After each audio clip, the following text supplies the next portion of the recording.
Character development. When we face difficult experiences, we should ask God to help us view these crises as opportunities to develop our Christian character. Here now is Gene. Now what we have happening here is 2 years later, and the Pharaoh has a dream. And 7 well-fed cows came up out of the Nile. And then there were 7 lean cows that came up out of the Nile. And the 7 lean ones ate up the 7 well-fed ones. That was the first dream. And Pharaoh woke up and he couldn't figure that out. And then there was a second dream. 7 heads of grain, 7 thin heads of grain. The 7 thin heads of grain devoured the 7 heads of grain, the good grain. And again he woke up, couldn't figure it out. And it was at that point that he asked all of the soothsayers and fortune tellers to interpret his dream. They couldn't.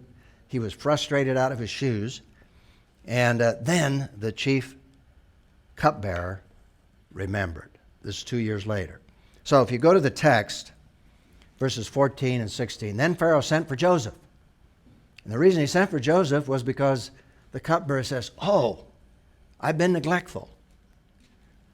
2 years later, oh, now I remember. I remember this young man that interpreted my dreams.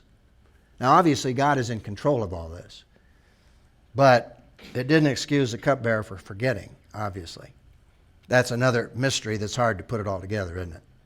The cupbearer was selfish, responsible, and yet God used his forgetfulness to achieve his divine purposes in Joseph's life. Then Pharaoh sent for Joseph. They quickly brought him from the dungeon. And he shaved. He changed his clothes. He went to Pharaoh. And Pharaoh said to Joseph, I've had a dream, and no one can interpret it.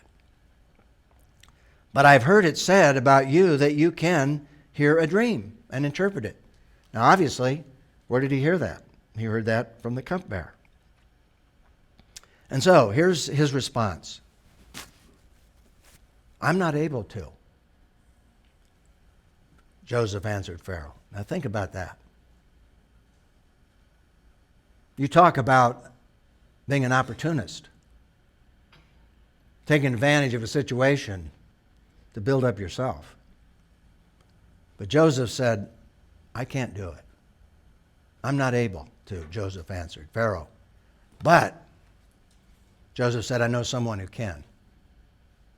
This is the God of Abraham, Isaac, and my father Jacob. It is God who will give Pharaoh a favorable answer. Now, think for a moment with me as to what has happened to this young man in terms of character development. Here are a series of things that happened. When Joseph was mercilessly sold into Egypt by his brothers and then tempted by Potiphar's wife, he didn't allow depression and despair to take over his life. Was he depressed? Was he angry? Was he hurt? Absolutely. But he didn't allow it to take over his life. That's growth. That's maturity, or it's growth in maturity. Secondly, when he was tempted to be immoral, he took a stand for righteousness. Was that easy? Not for a young man like Joseph. Red-blooded young man being tempted day after day after day. He could have rationalized so easily by saying, hey, I am really ultimately responsible to her. She's my boss. She's over all the slaves of this household. But he didn't. 3, when falsely accused and sentenced to prison, he didn't allow bitterness to wither his soul.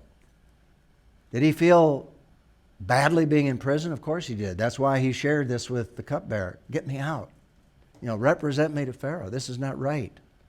4th, when the chief cupbearer forgot to intercede for him, he learned patience. 2 years went by. Do you think he was often tempted to think about how this man had failed to represent him after all that he had done for him? But he didn't allow bitterness to take over. When the king of Egypt honored him as being greater than all the magicians of Egypt, how did he respond? With true humility. I can't do it, but God can. Now, that's an incredible testimony of a young man who is developing character in his life. And that's really, in essence, what trials can do for us. We don't like that. It doesn't feel good, but it can help us to grow up rather fast, if indeed we see this from God's point of view. And so James wrote, chapter 1, verses 2 through 4, "Consider it a great joy." Does that mean jump up and down with happiness because you're going through a trial? No. But consider this one of the greatest experiences of your life in terms of what God has allowed in your life in order to grow spiritually. "Consider it a great joy, my brothers, whenever you experience various trials, knowing that the testing of your faith produces endurance. But endurance must do its complete work so that you may be mature and complete, lacking nothing." And do you see that at work in Joseph's life? It's not a happy experience from the time he was 18 and the time he was 30 years old to go through all of this pain, all of this suffering. But through this process, we see incredible character development. And so the principle from James reads, when we face various difficulties, we should view these painful experiences as opportunities. And that's not easy. Opportunities. When I'm in the midst of a trial, it's difficult to see this as an opportunity. But I think what this principle says to us is to see it as an opportunity to grow. And so let me read that again. When we face various difficulties, we should view these painful experiences as opportunities to become more mature in our spiritual walk with Jesus Christ. And in this Old Testament setting, we see Joseph certainly applying this principle that is more fully outlined and described here within this particular Old and New Testament situation. And so the question is, what difficult experiences have you had that have helped you become a more mature Christian? And I would have to say, probably, and certainly a lot of this is my own inexperience, immaturity, but the most painful experiences have been when I've trusted people I shouldn't trust. When I believed in people that I shouldn't have believed in, and they betrayed me. Now, if you've been in the ministry for years, as I have, you have those experiences periodically. And I must admit that one of the areas where I've needed to grow is that I'm too trusting. And as one person said to me one time, "Gene, you expect everybody to treat you the way you treat them." And he said, "It just ain't so. It's not going to happen that way." And I had to learn the hard way. Now, I still trust people, because you can't be a leader unless you trust people. You've got to trust people. You can't be a good father unless you trust people. A good husband, a good mate, a marital partner. But the fact is, we need discernment. And there are times we should be much more cautious in how much we trust. We need to be much more discerning.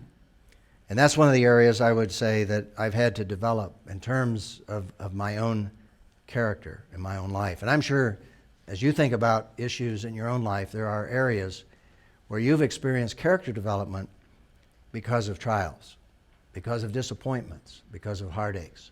And that was certainly true of Joseph, because God has a plan here in terms of Joseph, a unique plan.